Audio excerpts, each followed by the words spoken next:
Hello po, greetings mga kababayan. Ito pong muli sa Atty. Rogelio Wong ng Batas Pinoy. Sa mga hindi po nakakilala sa akin, no? Ay kung hindi pa ka nakapag-subscribe, pakiusap lang po bago tayo magpatuloy. Paki-click naman po yung ating subscribe, share, and like buttons po natin, and of course yung notification bell upang sa ganun, pag may mga updates po tayo ay duly notified po kayo. Okay? So, alright, sa mga, again, ulitin ko po, baka ngayon lang kayo pumasok, no, sa mga baguhan pa lang, si Atty. Rogelio Wong po ito ng Batas Pinoy. Ang ating pong channel, isa pong legal aid public service program ng inyong lingkod in collaboration with the Integrated Bar of the Philippines, Manila 4th Chapter.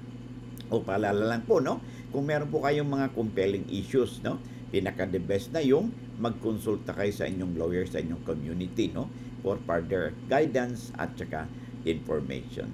Sabi nga natin lagi, di ba? Lamang na ang may alam sa batas. Alright. So, bago tayo magpatuloy, no, ay paki-screenshot lang po yung ating, yung ating pong mga libro na naisulat na. Kung interesado po kayo, no, ay nandyan na po yung mga titles niya, no, yung legal handbook po, kahit na hindi po kayo lawyer, no, pwede po yan, na nandyan po yung mga basic laws na o extract ng mga batas na normally may kinalaman sa ating buhay. Ganon din po yung handbook on the Bill of Rights, no? Nandyan po ang ating mga Bill of Rights, no? Sa ilalim po na ating saligang batas. Of course, may mga labor laws din tayo. Of course, may SIPRA, no? For our kumpanyeros o kumpanyeras. So, kung interesado po kayo, no? Paki-click po yung ating paki-screenshot, no? Yung nang nasa screen. Okay? So, let's now proceed, no? Dito sa ating pong topic. Ang topic po natin ngayon ay may kinalaman po ito sa sulat po ni Calvin Dakitan, no? Kasi sabi niya, ulit basahin po natin, no? Sabi niya, attorney, may katanungan po ako. Sabi niya, yung bahay namin tapos may deed of sale daw na yung para sa kapatid namin na galing sa kanilang papa. Bakit ganon? Sabi niya, attorney, unfair naman kung ganon, anak naman kami, tapos pinagbili ng sa aming kapatid yung bahay. Paano po kami magkakapatid niya? Wala ba kaming karapatan doon sa bahay, no, ng aming magulang? Kasi patay na po aming mga magulang. Please help, attorney, ano po ang gagawin? Salamat at sa pagtulong. God bless. Likewise. Okay. Atin munang himayin, no, ang kasagutan ito. Okay, ang katanungan ito. Una, kailan ba pinagbili yung bahay na yan? Pinagbili ba ito nung buhay bang pareho ang magulang ninyo?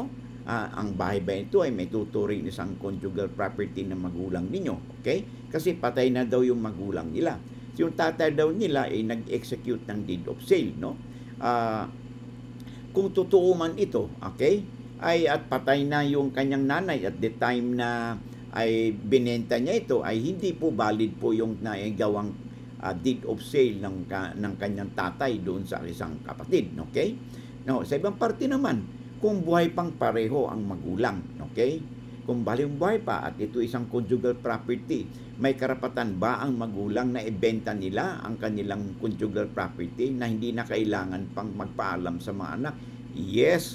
Kahit saan nila ito ibenta, kahit kanino po. Pwede bang ibenta sa isang anak? Pwede rin po for as long as, no?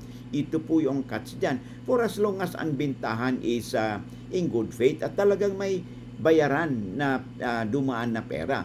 Kung simulated lang po ang naging bilihan, kunwari nag-execute ng deed of sale, kunwari lang naman at wala namang perang ibinayad, ay ito po isang simulated sale at ito po ay may tuturing na circumvention ng batas para yung ibang mga anak, no, ay mapagkaitan ng kanilang mana. Kung ganito ang nangyari, no, ay maaari kayo mag-file ng petition for reconveyance and partition upang sa ganon ay mapabaliwala po ninyo ang ginawang deed of sale ng inyong tatay, no, in favor of your sibling. Kasi po this is one way of circumventing the law at pinagkaitan po ang karapatan ng mga anak, no, sa equal sharing doon sa kanilang legitim. Okay? So yan po ang inyong gagawin, no?